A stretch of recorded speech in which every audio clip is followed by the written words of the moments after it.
Chapter 13। Aryan Aditya को बीच में रोकते हुए बोला, पापा आप जानते हैं कि मुझे बिजनेस प्रॉपर्टी में कोई इंटरेस्ट नहीं है। आप जो कुछ भी देना है, जितना भी देना है, मेरे हिस्से का भी उन दोनों को ही दे दीजिए। आदित्य आगे कुछ कहने को होता है कि आर्यन अपने जगह से खड़े हो आदित्य के पास आ उसे कंधे से पकड़कर खड़ा कर बाहर की ओर ले जाते हुए, पापा आप अब यहाँ से जाए, मेरे मरीज बाहर नंबर लगाए वेट कर रहे हैं। आपके दिल में कोई प्रॉब्लम नहीं है लेकिन उन्हें है। आर्यन मुंबई शहर का जानमाना हद सर्जन था। 99% का स्ट्राइक रेट है उसका। हर केस बारीक से हैंडल कर मरीज का इलाज अच्छे से करता है। उधर दूसरी ओर अरिन का ऑफिस, सारा स्टाफ घर जा चुका था। अरिन अपनी कंप्यूटर स्क्रीन बंद कर लिफ्ट की ओर जा ऊपर टेरेस की चला जाता है।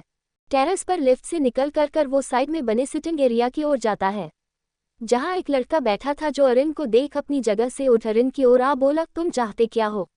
क्यों मेरी दोस्त को तकलीफ दे रहे हो? अपना क्यों नहीं लेते इस रिश्ते को? क्यों दूर भाग रहे अपने रिश्ते की सच्चाई से जो अब बदल नहीं सकती? सच्चाई बस इतनी है कि आयरा तुम्हारी बीवी है और तुम उसके पति। ये सच जितना जल्दी समझोगे उतना तुम्हारे लिए अच्छा है, समझे? अरिन बस उस लड़के की बात सुन नजरें फेर बोला, बस इसलिए मुझे आज मिलने बुलाया था। वैसे भी ये मेरा और आयरा का मैटर है, तुम्हें बीच में आने की कोई जरूरत नहीं। अब आगे मैं बीच में क्यों ना आऊं? मेरी वजह से वो तुम्हारी बीवी है, समझे? वो अपनी बात पूरी करता उससे पहले ही अरिन गुस्से से टोकते हुए, तो मैंने कहा था आयरा को मंडप में छोड़कर जाने के लिए। हाँ, कहा गया था मुझे उसे मंडप में छोड़ने के लिए, लेकिन वो तुम नहीं थे। अरिन उस लड़के की कॉलर पकड़ उसे दीवार से लगा गुस्से, मैं जानता हूँ कि तुझे मैं पसंद नहीं, लेकिन आयरा तेरी दोस्त है ना? दोस्त कहता है ना, तो क्यों उसे मंडप में छोड़ उस निया से शादी करके आया था तू? बोल, ऐसा कौन सा दोस्त है जो इतना बड़ा धोखा देता है, वो भी शादी वाले दिन? विवान अपना कॉलर छुड़वाते हुए, इसके पीछे की वजह थोड़ी पर्सनल है, जो समय आने पर तुम्हें पता चल जाएगी। मैं मानता हूँ मैं तुम्हें पसंद नहीं करता है, लेकिन आयरा मेरी दोस्त है, मैं उसे खुश देखना चाहता हूँ। मुझसे ज्यादा उसे तेरे साथ खुशी मिलेगी। अरिन एक गहरी सांस भर फीकी हंसी हंसते हुए, मेरे साथ खुशी नहीं सिर्फ तकलीफ मिलेगी उसे। विवान बोला, अरिन कोई बात है तो मुझे बता सकता है? आखिर क्या वजह है जो तू आयरा से डाइवोर्स लेना चाहता है? अरिन हैरानी से विवान की ओर देखता है। विवान चेयर पर बैठ, अरे अब इतनी हैरानी से मत देख, ये आंखें पढ़ लेता हूँ तेरी। 7 साल से साथ है जो है और जैसे भी है भाई है हम। अरिन विवान के बगल वाली चेयर पर बैठ जाता है। विवान बियर की बोतल खोल अरिन की ओर करते हुए बोला, पिएगा? अरिन ना में गर्दन हिला देता है। विवान बियर की एक घुट ले, कोई बात है तो बता दे, मेरे सामने अपनी भड़ास निकाल सकता है, इतना भी गिरा हुआ नहीं हूं कि तेरे राज का फायदा उठाओ। अरिन चेयर से अपनी कमर टिका आंखें बंद गहरी सांस ले बोला, हमारे रिश्ते इतने अच्छे भी नहीं है कि मैं तुझे अपना कोई राज बताने के लायक समझूं।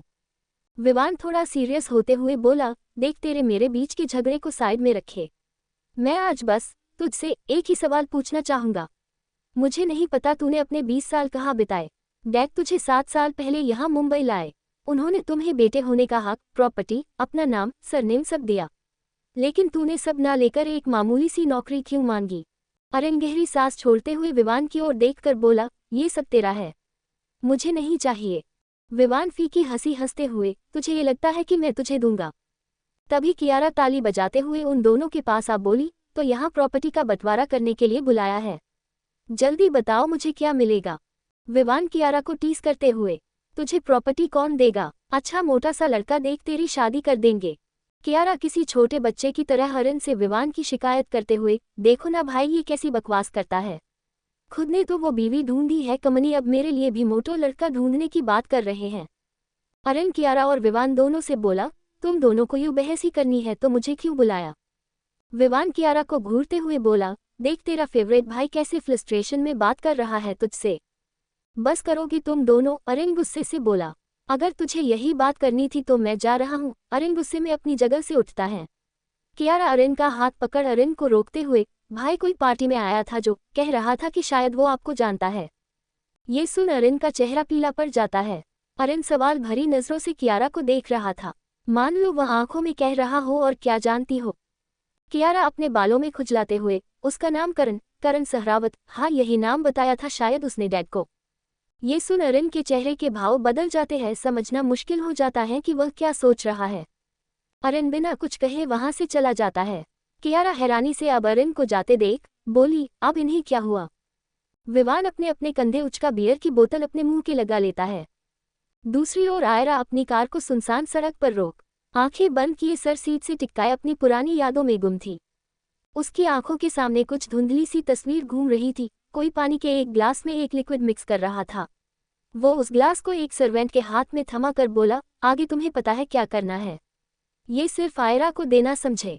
वो वेटर अपना सरहा में हिला उस पानी के ग्लास को अपने हाथ में ले लेता है। आयरा अपनी सोच से बाहर आती है। उसकी आंखें लाल और नम थी। वो गहरी सांस ले खुद से बोली, भरोसा टूटा तो सबक मिला, ये अपनों से ही सदा मिला। साजिशें बदनाम है, वे अपने गुमनाम है। चैप्टर 14। अब आगे। अरेन अपनी कार में बैठ कंपनी से निकलकर चला जाता है। अरेन सीधा आयरा की कंपनी के बाहर अपनी कार रोकता है। अरेन आयरा के पास मैसेज करता है, कहाँ हो तुम। आयरा वापस मैसेज करती है, 10 मिनट में आती हूँ। दूसरी ओर विवान कियारा से बोला, चल घर चलते हैं। अपनी जगह से उठकर लिफ्ट की ओर जाने लगता है। कियारा उसे रोकते हुए बोली, भाई आप अरेन भाई को क्यों पसंद नहीं करते। विवान बेफिक्री से, मैं अपनी प्रॉपर्टी उसके साथ बांटना नहीं चाहता। कियारा, भाई वैसे भी उन्होंने पिछले 7 सालों में डैड से कुछ भी नहीं लिया है, अपना घर कार सब अपनी इनकम से लिया है। फिर क्यों आपको लगता है वो आपकी प्रॉपर्टी लेंगे। वैसे भी वो अपना हिस्सा लेंगे, ना कि आपका, समझे। इतना बोल लिफ्ट से नीचे चली जाती है। विवान कियारा के जाने के बाद अपना फ़ोन निकालकर एक नंबर डायल करता है। उधर से कॉल पिक होते ही विवान बोला, मुझे लगता है कि अरेन का पास सिर्फ डैड बता सकते हैं। मुझे नहीं लगता वो सामने से किसी को कुछ बताएगा। इतना कह कॉल कट कर लिफ्ट से नीचे चला जाता है। नीचे कियारा विवान का वेट कर रही थी। कियारा छोटी नजरें कर, भाई आपने इतनी देर कहाँ लगा दी। विवान बोला, बस कुछ नहीं, चल घर चलते हैं। दोनों कार में बैठ चले जाते हैं। उधर आयरा 10 मिनट में कंपनी पार्किंग में कंपनी की कार पार्क कर अरेन की कार की ओर बढ़ जाती है। आयरा अरेन के बगल में बैठ जाती है। आयरा के बैठते ही अरेन कार स्टार्ट कर देता है। कुछ देर बाद दोनों फ्लैट में थे। काकी किचन में खाना बना रही थी। वो दोनों का खाना बनाकर रख कर चली जाती है। आयरा अपने रूम में जा अपनी वार्डरोब की डोर से फाइल निकाल उन्हें लेकर बेड पर बैठ जाती है और एकटक देखने लग जाती है। आयरा एक गहरी सांस ले बेड की साइड डोर से पेन निकाल उस पर साइन कर देती है। साइन करते समय आयरा के हाथ कांप रहे थे। उसकी आंख से एक बूंद आंसू निकलकर उसके गाल पर आ जाता है। आयरा अपने आंसू साफ कर अरेन के रूम की ओर जाती है। आयरा रूम का डोर नॉक कर अंदर चली जाती है। अरेन भी तभी वॉशरूम से शॉवर लेकर बाहर आता है। उसने इस समय बस लोवर पहन रखा था। गले में डाले टॉवल से अपने बाल पोंछ रहा था। आयरा वॉशरूम डोर के ओपन होने की आवाज़ सुन पीछे पलटती है, लेकिन अरेन को ऐसे देख वापस पलट जाती है। अरेन थोड़ा सा सकपका जाता है। ऐसे आयरा को अपने रूम में देख वो जल्दी से कबर्ड की ओर जाता है और एक टी शर्ट निकाल कर पहन लेता है। हड़बड़ी में उसने टी शर्ट उल्टी पहन ली थी। अरेन आयरा से बोला, तुम यहाँ क्या कर रही हो। आयरा अपने हाथ में पकड़ी फाइल अरेन की ओर कर देती है। अरेन छोटी नजरें कर आंखों में सवाल लिए आयरा को देख रहा था। अरेन आयरा के हाथ से वो फाइल जैसे ही लेता है, आयरा की आंख से आंसू लुढ़क जाता है। आयरा अब एक पल भी वहां नहीं रुकती, अपने रूम में चली जाती है। अरेन आयरा की आंखें में देख समझ गया था, लेकिन फिर भी वो उस फाइल को खोलकर देखता है जिसमें आयरा अरेन दोनों के साइन किए हुए डाइवोर्स के पेपर थे, जो अरेन ने तो बहुत पहले ही आयरा को साइन कर डॉक्यूमेंट्स दे दिए थे। लेकिन आज आयरा ने भी साइन कर बचा कूचा रिश्ता भी खत्म कर दिया। अरेन बेड पर बैठकर आधा बेड पर लेट ऊपर सीलिंग की ओर देखता है। उसे वो पल याद आता है जब वो कॉलेज में पहली बार आयरा से मिला था। 7 साल पहले अरेन का मुंबई कॉलेज में पहला दिन था। वो उस समय खोया सा रहता था। वो एक स्टूडेंट से क्लासरूम का रास्ता पूछता है। वो स्टूडेंट उसे रास्ता बता देता है। 5 मिनट बाद अरेन उस स्टूडेंट के बताए रास्ते से गर्ल्स वॉशरूम के बाहर खड़ा था। अरेन सामने वॉशरूम देख पलट कर जाने लगता है तो आयरा से टकरा जाता है। आयरा गिरने को होती है कि अरेन उसे बाहों में थाम गिरने से बचा लेता है। दोनों की नजरें आपस में टकरा जाती हैं। कुछ देर तक दोनों ही एक दूसरे को देखते रहते हैं। आसपास के शोर से दोनों अपने सेंस में सीधे खड़े हो जाते हैं। सामने वही लड़का था जिसने अरेन को गर्ल्स वॉशरूम का रास्ता बताया था, लेकिन अब वो अपने कुछ दोस्तों के साथ था। वो लड़का बोला, वॉशरूम में लड़कियां छेड़ने आया है। उद्धरण चिन्ह। आयरा को समझते देर नहीं लगती कि शायद ये सामने वाले लड़के रैगिंग कर रहे थे। आयरा अरेन के सामने आकर बोली, तुम्हें क्या ही मतलब, अपने काम से काम रखो, जाओ यहाँ से। वो लड़का बोला, ये यहाँ वॉशरूम में लड़कियां को देखने आया है। आयरा अपने हाथ बांधकर बोली, ये मुझसे मिलने आया है। तुम लोगों को कोई प्रॉब्लम है। उद्धरण चिन्ह। वो लड़का दांत पीसते हुए बोला, तुम इसकी साइड क्यों ले रही हो? हाँ, मैंने देखा ये चुप चुप के वीडियो बना रहा था। आयरा आ गया, बोली, अच्छा लेकिन मैंने तो ऐसा कुछ नहीं देखा, जबकि मैं तुमसे पहले यहाँ आई हूँ। चुपचाप से निकलो यहाँ से, वरना जो करने की तुम सोच रहे हो कहीं वो तुम्हारे साथ ना हो जाए। कहो तो डीन सर के पास चलते हैं, सब पता चल जाएगा कौन क्या करना चाहता है। वो लड़के डीन की धमकी सुन घबरा जाते हैं और आगे बिना कुछ कहे वहां से चले जाते हैं। आयरा पीछे पलट अरिन से कहती है, इन सबसे थोड़ा दूर ही रहना, इन्हें दूसरों को परेशान करने की आदत है। उद्धरण चिन्ह। अरिन आयरा से इम्प्रेस हो गया था, लेकिन अपने साथ हुए हादसे के कारण उस समय वो किसी से ज्यादा बात नहीं करता था। तब आयरा की आवाज गई नहीं थी। अरिन के हाथ से पेपर ले आयरा चेक कर बोली, अरे तुम तो मेरी ही क्लास में हो, चलो साथ में चलते हैं। Flashback and. लेकिन फिलहाल अरिन की आंखों में दर्द था, जिसे वो सभी से छिपा रहा था। उधर आयरा अपने रूम में बेड के सहारे जमीन पर बैठी बस आंसू बहा रही थी। उसने अपना चेहरा अपने हाथों में छिपा रखा था। आज आयरा खुद अपने हाथ से अपना रिश्ता खत्म कर आई, जिसे वो पिछले 1 साल से बचाने की कोशिश कर रही थी। आयरा खुद को संभाल अपना बैग पैक कर अपना बैग ले रूम से बाहर आ एक बार अरिन के रूम की ओर देख फ्लैट से बाहर चली जाती है। नीचे आर्यन आयरा का वेट कर रहा था। वो आयरा को देख अपनी कार से उतरकर आयरा के पास तेज कदमों से जा बैग ले अपनी कार की डिग्गी में रखते हुए आयरा से बोला, दी एक बार फिर सोच लो, अगर आप ये मेरी वजह से कर रहे हैं तो आई प्रॉमिस मैं आगे से जीजू से इस तरीके से कभी भी व्यवहार नहीं करूंगा। आयरा बिना कुछ बोले ड्राइवर के बगल वाली सीट पर बैठ जाती है।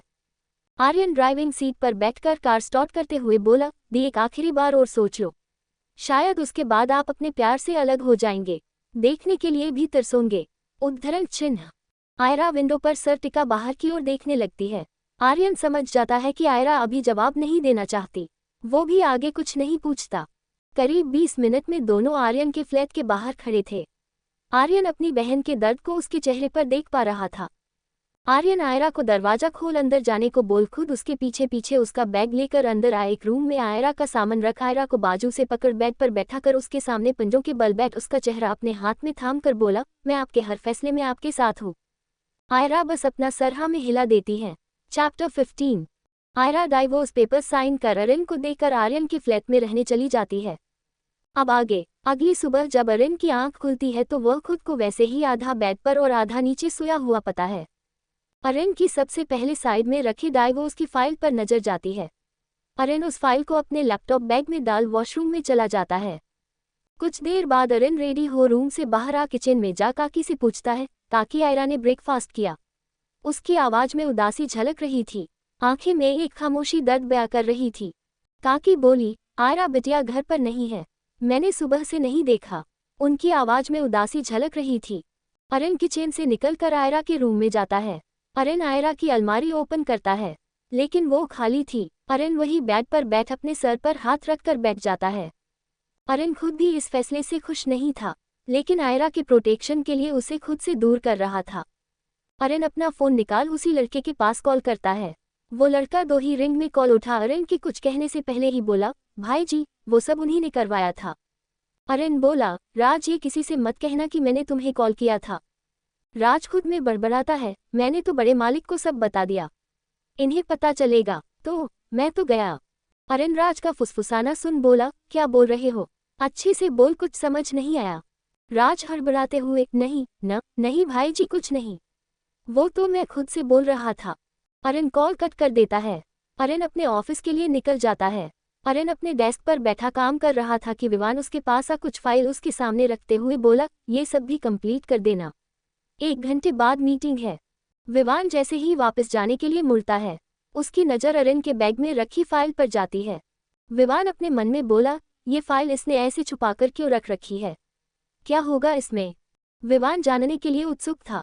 वो आसपास अपनी नजरें चारों तरफ एम्प्लॉइज की ओर देखता, जो सभी अपने अपने काम में लगे हुए थे। विवान अरिन से कुछ सोचकर बोला, तुम्हें डैड ने केबिन में बुलाया है। अरिन कुछ रिएक्ट नहीं करता। विवान थोड़ा गुस्से से, तुमने सुना नहीं मैंने क्या कहा, अभी के अभी डैड के केबिन में जाओ। अरिन खड़े हो तेज आवाज में बोला, तुम्हारी प्रॉब्लम क्या है जो सुबह सुबह मुझे परेशान करने आ गए? अपना काम क्यों नहीं करते, आकर मेरे सर पर खड़े हो। विवान लाल आंखों से घूरते हुए जैसे ही कुछ कहने को होता है, पीछे से विराज वशिष्ठ दोनों को चुप कराते हुए बोले, ये मेरी कंपनी है, यहाँ कोई तमाशा करने की जरूरत नहीं, समझे? अरिन तुम मेरे कैबिन में आओ। अरिन विवान को घूर कर देख विराज के पीछे उनके केबिन में चला जाता है। अरिन के जाते ही विवान एक गहरी सांस ले सभी से जो उन्हें ही घूर रहे थे। चलो अपना अपना काम करो। विवान अरिन के डेस्क पर रखे बैग में से फाइल निकालते हुए इधर उधर देख चेक करता है कि कोई उसे देख तो नहीं रहा। विवान उस फाइल को जैसे ही खोलता है उसकी आंखें फैल जाती हैं। उसे आयरा के साइन देख अपनी आंखों पर यकीन नहीं हो रहा था। विवान तुरंत ही वहां से बाहर आ कार में बैठ चला जाता है। कुछ देर बाद विवान रॉय इंडस्ट्रीज के बाहर खड़ा था। जैसे ही वो कार से उतरता है उसकी नज़र आयरा और आर्यन पर जाती है, जो आयरा को कंपनी छोड़ने आया था। विवान आयरा की कंपनी में अंदर जाने से पहले रोकते हुए, आयरा मुझे कुछ बात करनी है। आयरा के अंदर जाते कदम रुक जाते हैं। वो पीछे पलट विवान की ओर देखती है। विवान गहरी सांस ले बोला, तुमने डाइवोर्स पेपर्स पर साइन किए लेकिन क्यों?